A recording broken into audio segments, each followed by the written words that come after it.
ઓમ શાંતિ. આજે તારીખ 16 સપ્ટેમ્બર 2021. બાબાના મધુર મીઠા મહાવાક્યો સાંભળીએ ગુજરાતીમાં. બાબા કહે, મીઠા બાળકો, બેહદના બાપ આ બેહદની મહેફિલમાં બાબા આવ્યા છે, બેહદના પિતા, અને એમને બેહદની મહેફિલ લગાવી છે. અને એ બેહદની મહેફિલમાં બાબાએ ગરીબ બાળકોને ગોદ લીધા છે, દત્તક લીધા છે.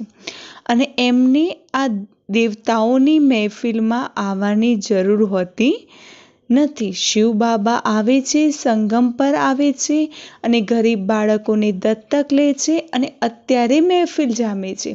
બાકી સતયુગમાં જે દેવતાઓની મહેફિલ હોય છે ત્યારે શિવ બાબા સ્વયં આવતા નથી. પ્રશ્ન: બાળકોએ કયા દિવસને ખૂબ જ ધામધૂમથી ઉજવવો જોઈએ? ઉત્તર: જે દિવસે આપણો મરજીવા જન્મ થાય છે. આપણે કયો દિવસ ધામધૂમથી ઉજવવો જોઈએ? તો અલૌકિક જન્મ દિવસ, કે જે દિવસે આપણને આપણી આત્માનું જ્ઞાન મળ્યું, મને મરજીવા જન્મ થયો, ભગવાનમાં નિશ્ચય બેઠો, એ દિવસને ખૂબ જ ધામધૂમથી મનાવવો જોઈએ. કારણ કે એ જ આપણા માટે જન્માષ્ટમી છે. અગર પોતાનો મરજીવા જન્મદિવસ બાબા કહે છે મનાવશો તો બુદ્ધિમાં એ પણ યાદ રહેશે કે આપણે હવે પુરાની જૂની દુનિયાથી કિનારો કરી દીધો છે અને હવે આપણે બાબાના બની ગયા છે, અર્થાત વારસાના અધિકારી બની ગયા છે. ગીત: મહેફિલમાં જલ ઉઠી ક્ષમા. ઓમ શાંતિ. ગીત, કવિતાઓ, ભજન, વેદ, શાસ્ત્ર, ઉપનિષદ, દેવતાઓની મહિમા આપણે બધું ભારતવાસીઓ તો ઘણું સાંભળતા આવ્યા છીએ. અત્યારે આપણને સમજ મળી છે કે આ સૃષ્ટિ ચક્ર કઈ રીતે ફરે છે. ભૂતકાળમાં પણ બાળકોએ જાણ્યું હતું, મને 5000 વર્ષ પહેલાં પણ બાબાએ આ સૃષ્ટિ ચક્રનું જ્ઞાન આપ્યું હતું અને ફરી આપે છે. વર્તમાન સમય દુનિયા શું છે એ પણ આપણે જોઈ રહ્યા છીએ અને પ્રેક્ટિકલમાં અનુભવ પણ કરી રહ્યા છે. બાકી જે કંઈ થવાનું છે એ પણ પ્રેક્ટિકલમાં અનુભવ નથી કર્યો, કારણ કે ભૂતકાળમાં જે થયું એનો અનુભવ થયો છે. બાપાને સમજાવ્યું છે કે બાબા વગર આ જ્ઞાન કોઈ સમજાવી શકતું નથી. ઘણા મનુષ્યો છે પરંતુ એ પણ કંઈ સમજાવી શકતા નથી. રચયિતા અને રચનાના આદિ, મધ્ય, અંતને કંઈ નથી જાણતા. અત્યારે કળિયુગનો અંત છે અને આ મનુષ્યો જાણતા નથી. દુનિયાના લોકો તો હજુ એમ જ માને છે કે હજુ તો દુનિયા લાખો કરોડો વર્ષ ચાલવાની છે, હજુ તો ઘણું જીવવાનું છે, પરંતુ બાબા કહે છે કળિયુગી દુનિયાનો અંત છે. હા, આગળ ચાલીને અંતને લોકો જાણશે, પરંતુ મૂળને જાણશે. બાકી સમગ્ર જે નોલેજ છે, જ્ઞાનનો વિસ્તાર છે, એ તો નહીં જાણી શકે. જ્ઞાન લેવાવાળા વિદ્યાર્થી જ આ જાણી શકશે. અને આ છે મનુષ્યોને રાજાઓના રાજા બનાવે છે. જે આ જ્ઞાન છે શું કરે છે? મનુષ્ય આત્માઓને રાજાઓના રાજા બનાવે છે. એ પણ આસુરી રાજાઓ નહીં. કેવા રાજાઓ? દેવી રાજાઓ. પરંતુ જે આસુરી રાજાઓને પૂજે છે, આસુરી રાજાઓ જેમને પૂજતા હતા એ દેવી રાજાઓની રચના અત્યારે બાબા કરી રહ્યા છે આ જ્ઞાન દ્વારા. અને આ બધી વાતો આપણે બાળકો જાણીએ છીએ. વિદ્વાન, આચાર્ય જે પણ છે એ પણ આ વાતોને જાણતા નથી. ભગવાન જેમને આપણે ક્ષમા કહીને પુકારીએ છીએ એમને પણ જાણતા નથી. ગાવાવાળા પણ કંઈ નથી જાણતા, ખાલી મહિમા ગાતા રહેતા હોય. ભજન છે, સત્સંગ, ભજનમાં જે ભગવાનની મહિમાના ગીત હોય છે એ ગાઈ તો લેતા હોય છે, પરંતુ એ ગીતનો ભાવાર્થ શું છે એ પણ નથી જાણતા. ભગવાન પણ કોઈ સમયે આ દુનિયાની મહેફિલમાં આવ્યા હતા. અને જ્યારે મહેફિલ, અર્થાત મહેફિલ કોને કહેવાય કે જ્યાં ઘણા બધા લોકો એક સાથે ભેગા થયા હોય, તો મહેફિલમાં ખાવા પીવાનું હોય, પછી શરાબ આદિ પણ મળતું હોય છે. અત્યારે આ જે બાબાએ મહેફિલની રચના કરી છે એમાં આપણે બાબા સાથે અવિનાશી જ્ઞાન રત્નો બાબા પાસેથી અવિનાશી જ્ઞાન રત્નોનો ખજાનો પ્રાપ્ત કરી રહ્યા છે. અર્થાત એવું કહીએ કે આપણને સતયુગની બાદશાહી બાપ દ્વારા મળી રહી છે. અને આ સમગ્ર મહેફિલમાં બાળકો જ બાબાને જાણે છે અને બાબા આપણને સોગાદ આપવા આવ્યા છે. તો પરમાત્માની મહેફિલમાં શું ખવડાવવામાં આવે છે? પરમાત્મા મહેફિલમાં શું આપે છે? મનુષ્ય મહેફિલમાં તો એકબીજાને શું આપશે? રાત દિવસનો ફરક છે. બાબા જેવી રીતે હલવો ખવડાવે છે અને બીજા અને એ જ રસ્તે બાબા કહે છે એ જ રસ્તામાં સસ્તી વસ્તુ ચણા. એક બાજુ હલવો જુઓ અને બીજું ચણા. તો હલવા અને ચણા બંનેમાં કેટલો ફરક છે? એકને ચણા ખવડાવતા રહેતા હોય છે. કોઈ કમાતા નથી તો કહેવામાં આવે છે કે આ તો ચણા મને ખાઈ રહ્યા છે. કોઈ કમાતું ના હોય તો એના માટે શું કહે છે? એ તો ચને ચબા રહે. તો બાબા કહે છે અત્યારે તમે બાળકો જાણો છો કે બેહદના બાપ આપણને સ્વર્ગની રાજાઈનું વરદાન આપી રહ્યા છે અને શિવ બાબા આ મહેફિલમાં આવે છે. શિવ જયંતી પણ મનાવીએ છીએ, પરંતુ એ આવીને શું કરે છે એ કોઈને ખબર નથી. એ બાપ છે અને બાપ જરૂર કંઈ શીખવાડશે, કંઈક આપશે. માત પિતા જીવનની પાલના કરતા હોય છે. માતા પિતા શું કરતા હોય? બાળકનું જે જીવન હોય છે એ જીવનની પાલના કરતા હોય છે. તો બાબા કહે છે તમે જાણો છો કે માતા પિતા આવીને આપણા જીવનની સંભાળ કરે છે, એડાપ્ટ કરે છે. તો બાળકો ખુદ કહે છે કે બાબા અમે તમારા 10 દિવસના બાળકો છે, અર્થાત 10 દિવસથી તમારા બન્યા છીએ. તો સમજવું જોઈએ કે આપણે સ્વર્ગની બાદશાહી લેવાના હકદાર બની ગયા છે. બાબાની ગોદ લઈ લીધી છે. તો જીવતા જીવત કોઈને ગોદ લેતા હોય, માના દત્તક લેતા હોય તો અંધશ્રદ્ધાથી નથી લેતા. માતા પિતા પણ બાળકોને ગોદ લેતા હોય છે. સમજે છે કે અમારું બાળક એમની પાસે વધુ સુખી રહેશે, વધુ એ પ્યારથી સંભાળશે. તો ઘણા મા બાપ બીજાને, કાં તો કોઈ હોય ભાઈ બહેન હોય તો બહેનની સંતાન હોય, ભાઈને ના હોય તો દત્તક આપતા હોય છે, એકબીજાનું બાળક દત્તક લેતા હોય છે. કારણ કે એવું લાગે કે ત્યાં પ્યાર મળશે, સન્માન મળશે, ત્યાં વધારે સુખી રહેશે. તો બાબા કહે છે તમે પણ લૌકિક બાપના બાળકો અહીંયા બેહદના બાપની ગોદમાં આવ્યા છો અને બેહદના બાબાએ તમને દત્તક લીધા છે. તો બેહદના બાપ કેટલા રુચિથી ગોદ લે છે. બાળકો પણ લખે છે કે બાબા અમે તમારા થઈ ગયા. માત્ર દૂરથી નથી કહેતા, પ્રેક્ટિકલમાં બાબાએ આપણને ગોદ લીધા છે. તો એની સેરેમની તો થવી જોઈએ. કારણ કે દત્તક લેતા હોય ને તો પછી એનો ઉત્સવ એક લગ્ન પ્રસંગ જેવું ઉજવતા હોય. તો બાબા કહે છે એની સેરેમની પણ થવી જોઈએ, જેવી રીતે જન્મદિવસ મનાવવામાં આવે છે. તો અહીંયા પણ બાળક બન્યા તો કહેવાય છે કે અમે તમારા જ છીએ. 6-7 દિવસ પછી નામકરણ પણ મનાવવું જોઈએ, પરંતુ કોઈ મનાવતા નથી. બાબા કહે છે તમે જન્માષ્ટમીને કેટલી ખૂબ ધામધૂમથી મનાવો છો, એવી રીતે તમારો આ અલૌકિક જન્મ છે એ અલૌકિક જન્મદિવસને જન્માષ્ટમીની જેમ ધામધૂમથી મનાવવું જોઈએ, પરંતુ મનાવતા નથી.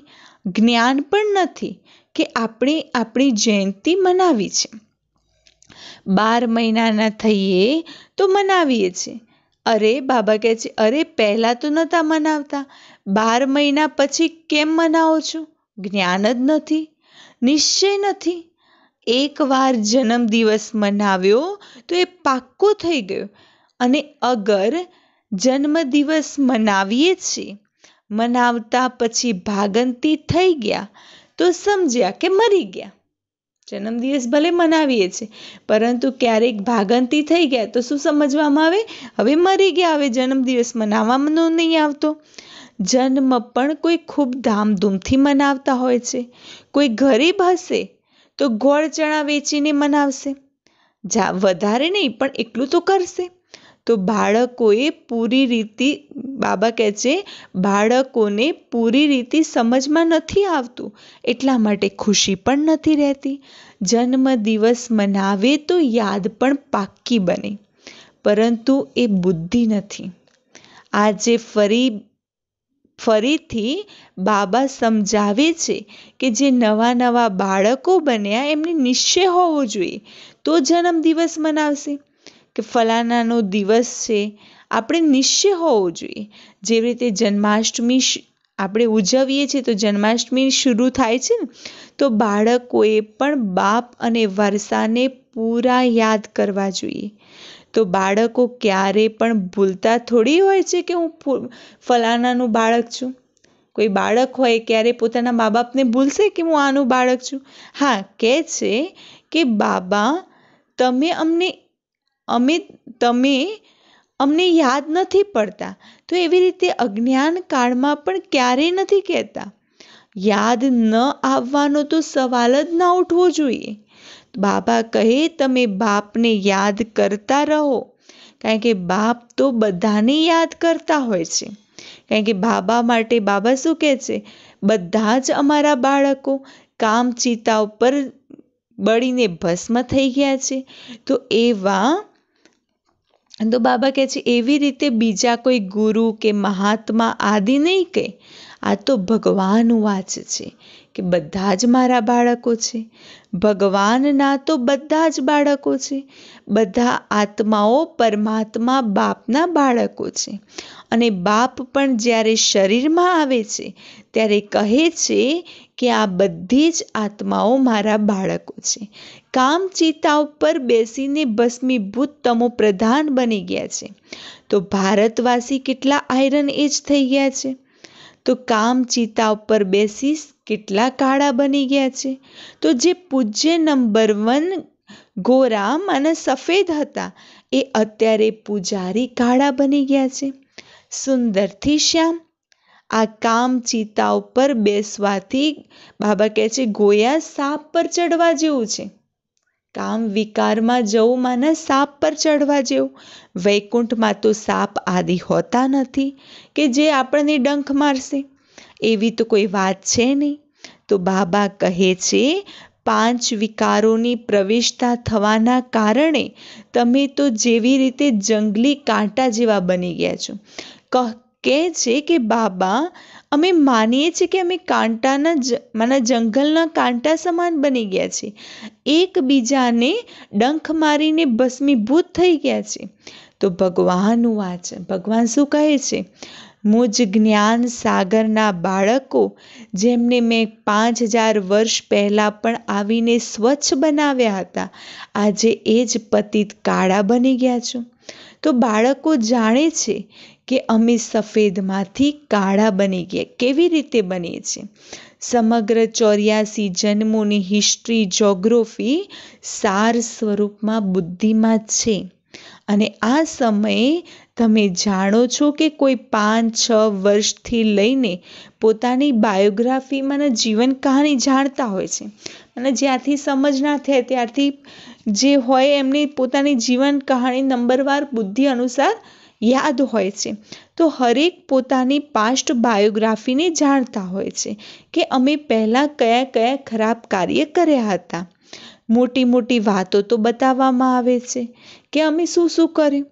આગળના જન્મની તો કોઈ વાત બતાવી શકતું નથી. જન્માંતરની બાયોગ્રાફી તો કોઈ બતાવી ન શકે. બાકી 84 જન્મ કેવી રીતે લઈએ છે એ બાબા બેસીને આપણને સમજાવે છે. તો જેમને પૂરા 84 જન્મો લીધા છે એમની બુદ્ધિમાં આવે છે કે ઘરે જવા માટે પહેલાં તો બાબા આપણને મત આપે છે. એટલા માટે બાપ કહે છે કે આ જે જ્ઞાન છે એ બધા જ ધર્મોવાળા માટે છે.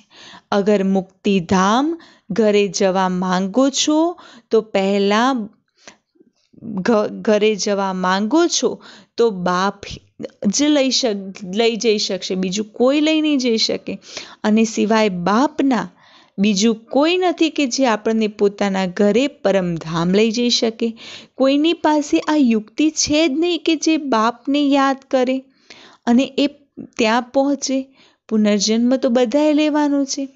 બાબા વગર તો કોઈ લઈ જઈ શકશે જ નહીં.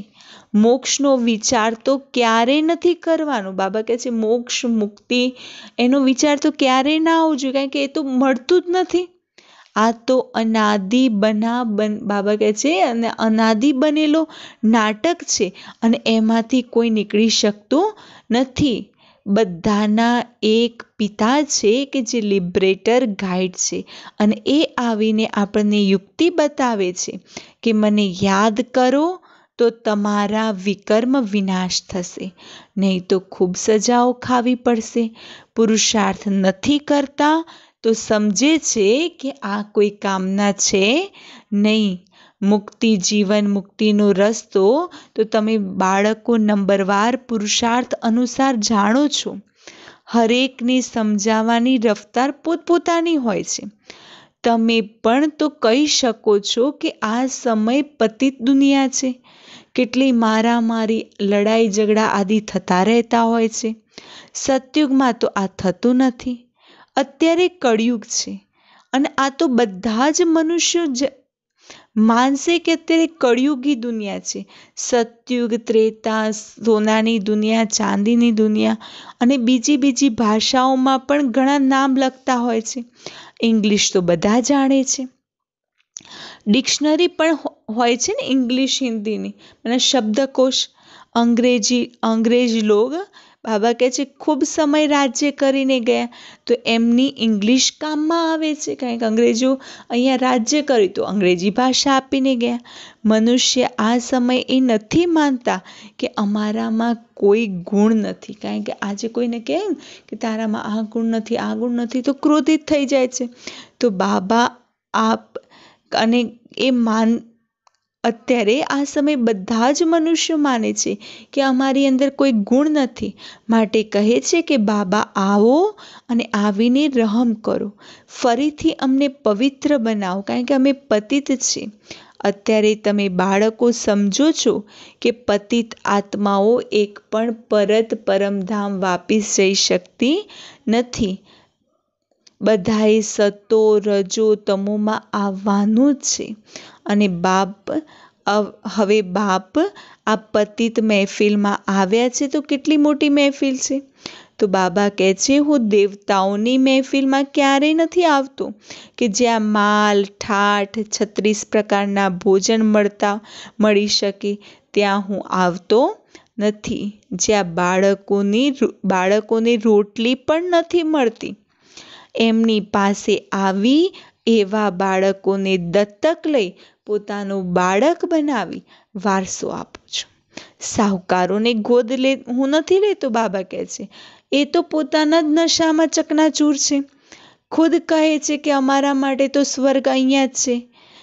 પછી કોઈ મરે છે તો કહે છે કે સ્વર્ગવાસી થયા, તો જરૂર આ નર્ક હતું ને.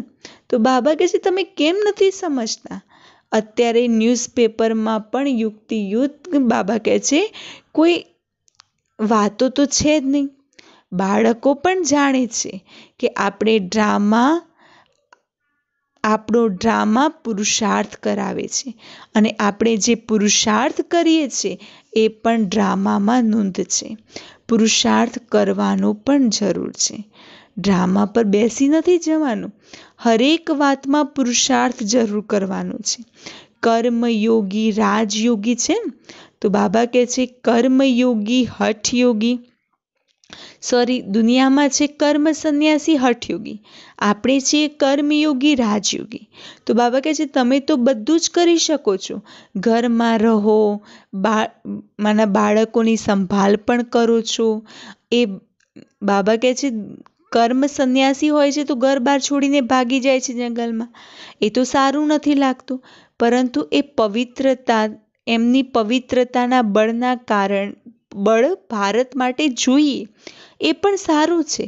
અત્યારે તો પવિત્રતા છે જ નહીં, કારણ કે અત્યારે તો પવિત્ર પણ કોઈ રહી શકતા નથી.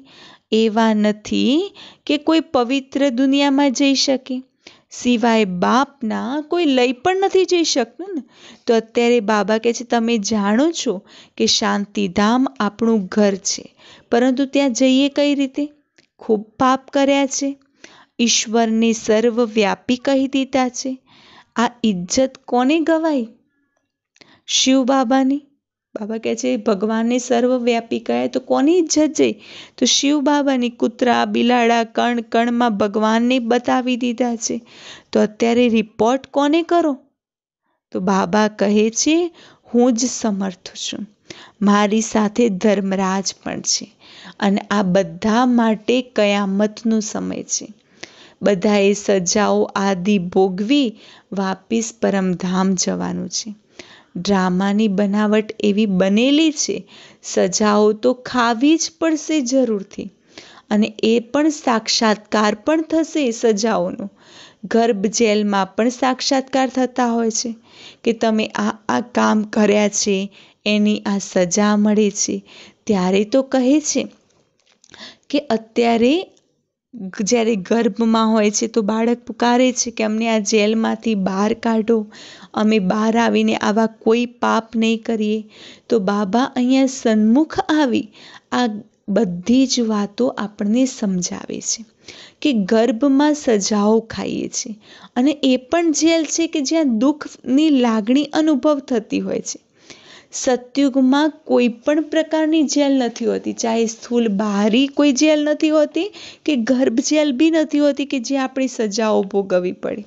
તો હવે બાબા સમજાવે છે કે બાળકો મને યાદ કરો તો આત્માની અંદર જે ખાદ પડી છે એ નીકળી જશે. આ તમારા અક્ષર, બાબા કહે છે ઘણા લોકો માનશે ભગવાનનું નામ તો છે ને, માત્ર ભૂલ કરી દીધી છે કે કૃષ્ણનું નામ નાખી દીધું.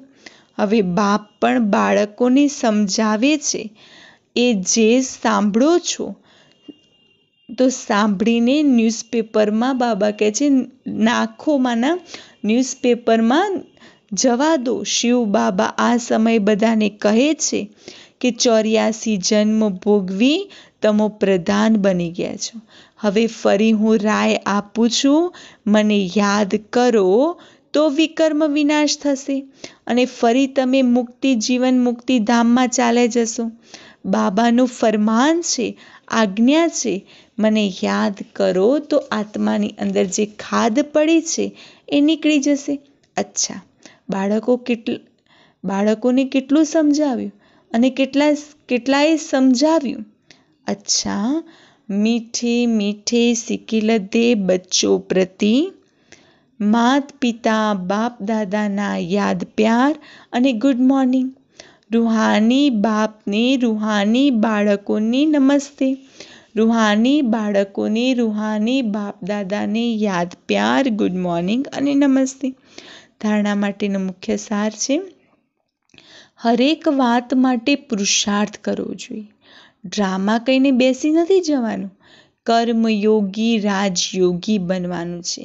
કર્મ સંન્યાસી હઠયોગી નહીં. બાબા કહે છે સજાઓ ખાધા વગર બાપની સાથે પરમધામમાં જવા માટે યાદમાં રહી આત્માને સતોપ્રધાન બનાવવાની છે. કાળામાંથી ગોરા બનવાનો પુરુષાર્થ કરવાનો છે. વરદાન, પોતાની શ્રેષ્ઠતા દ્વારા નવીનતાનો ઝંડો લહેરાવવાવાળા શક્તિ સ્વરૂપ ભવ. અત્યારે સમય પ્રમાણ સમીપ, બાબા કહે છે નજદીકતાના પ્રમાણે શક્તિ રૂપનો પ્રભાવ જ્યારે બીજા ઉપર પડશે ત્યારે અંતિમ પ્રત્યક્ષતા બાબા કહે છે નજદીક લાવી શકશો. જ્યારે સ્નેહ અને સહયોગને પ્રત્યક્ષ કરી લીધું છે તો સેવાના દર્પણમાં શક્તિ રૂપનો અનુભવ કરાવો. જ્યારે પોતાની શ્રેષ્ઠતા દ્વારા શક્તિ રૂપની નવીનતાનો ઝંડો લહેરાવશો ત્યારે પ્રત્યક્ષતા થશે અને પોતાની શક્તિ સ્વરૂપ દ્વારા સર્વશક્તિવાન બાપનો સાક્ષાત્કાર કરાવો. સ્લોગન, મનસા દ્વારા શક્તિઓના અને કર્મો દ્વારા ગુણોનું દાન દેવાવાળા મહાદાની બનો. મનસા દ્વારા શક્તિઓનું દાન આપો અને કર્મો દ્વારા ગુણોનું દાન કરો. એ જ મહાદાન છે. અચ્છા, ઓમ શાંતિ.